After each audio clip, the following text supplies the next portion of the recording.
distinct style of intricate hand-drawn artwork, Cy Scott has built an exciting and vibrant portfolio with an impressive client list. Do you think computers are relied on too much in design? Yeah, definitely. I think a lot of people, use computers as a means to an end rather than, if they can't create something on the computer, they won't do it. It's like the amount of students that I do quite a few lecturing days and stuff, and the amount of people that say things like, "Oh, I couldn't figure out how to do it on the computer, so I did it this way." And it's like, well, why don't you just find some? There's a million ways of doing it. Computers only been around in design for 20 years, if that. I don't know. So there's definitely ways of doing things without, and I think that's how I kind of started doing the kind of work I'm doing now. Many admire your style and try to replicate it. Who did you admire at university and perhaps still do?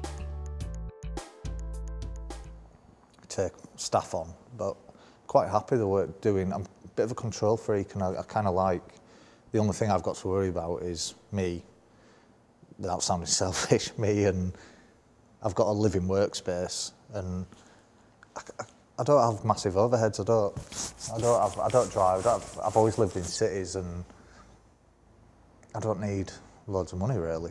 And I treat every job the same really, no matter if it's a tiny, no money job to the big advertiser. I always try and do the best you can for each client. No client's bigger or smaller than another. It's like I got a bit of a telling off by my New York agent. There's a magazine, I can't remember what it's called, there's a magazine over there, but I guess it's the equivalent of what Smash Hits used to be.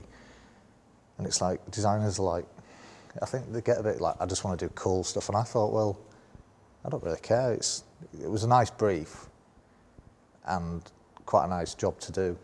So I just thought, I'll do it.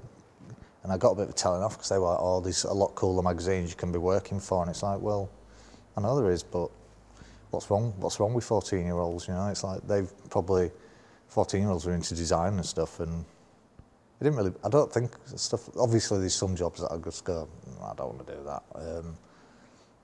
But I think it's not, especially with the economic climate, I do work for Coca-Cola and people like McDonald's, who everybody knows pretty much shit on third world countries.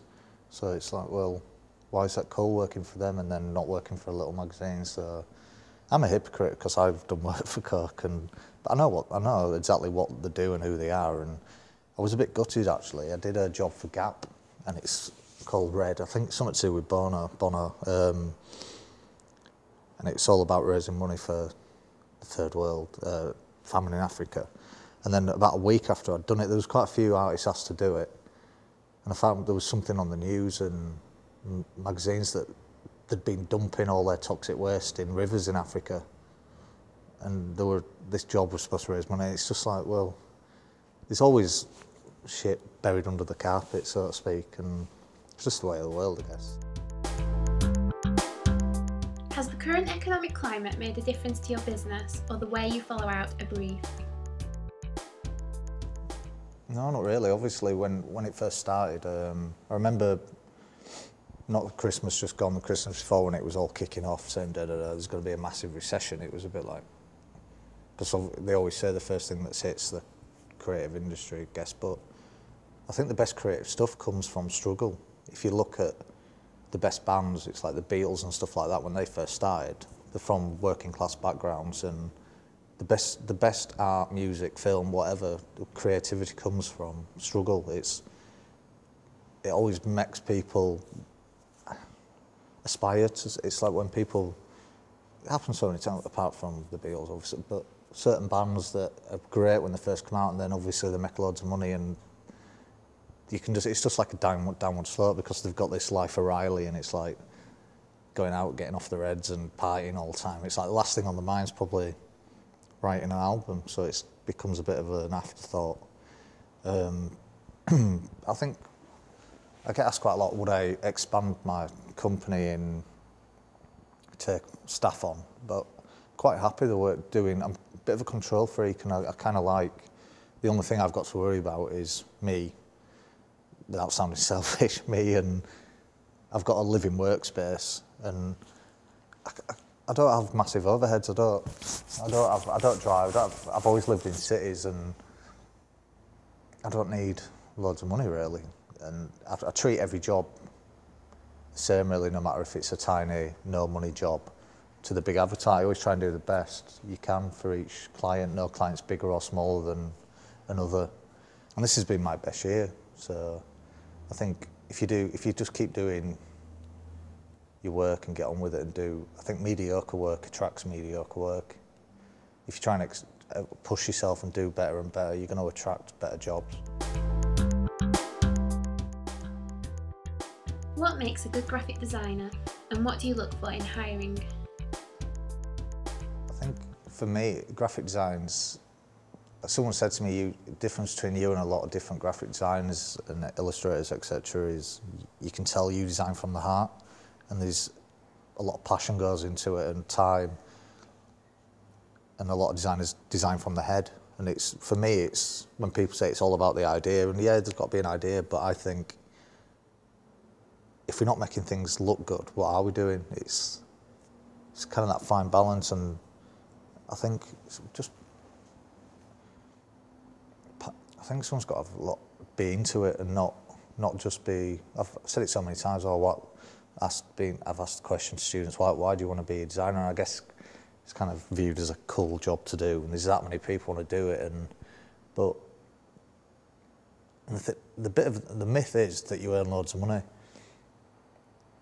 You're gonna make a fortune. It's like, well, maybe, but it's very rare that you make an absolute fortune. You've just got to keep plugging away at it. So I think I meet so many students are so passionate about it, and they might not be the best, but that comes with time. Do you know what I mean? And they're the students that I really like speaking to, and people I like speaking to are just so into it, and you can tell, and it's not calculated. It's like just something to do. Is there anyone you would like to work with, or a project you would like to work on? When I first left college, and I worked for small design companies and stuff like that, I gradually over the years made a list of people I wanted to work for, and I don't mean to sound big-headed, but over the last 3-4 years, I've kind of ticked every single one in a way, and but I'm never not satisfied. I'm satisfied, but I'm not. I'm always wanting. I'm never 100% happy with anything. I think that's where I keep trying to do better and better. And I think one thing that I would like to do more with is sort of high-end fashion stuff. I really like. I don't like the high-end fashion clothes that much, but I like the way they advertise and the really clean, slick sort of imagery. What advice would you give to students at the university upon leaving and entering the industry? Make a nuisance of yourself. Just go see as many people as you can with your book. Keep doing your work, and if it means getting a job in a shop or something, or just so you can pay your way and keep going, just keep doing your work and just be yourself, really. I think it's just making a nuisance of yourself. Just get in and see as many people as you can, and when you get in and see that person, ask them, do you know of anyone else who'd be interested? So you gradually build up don't just go see them once and never contact them again, just keep sending stuff. Rather than send an email, make a little book of your work so they've got something. That's what I kind of did, rather than, well, I didn't know how to use a computer, so I did, but I didn't even know how to make a PDF of my work or anything. So it was like, well, I think it's done me in good stead. They're actually sending little packs of my work out and stuff like that.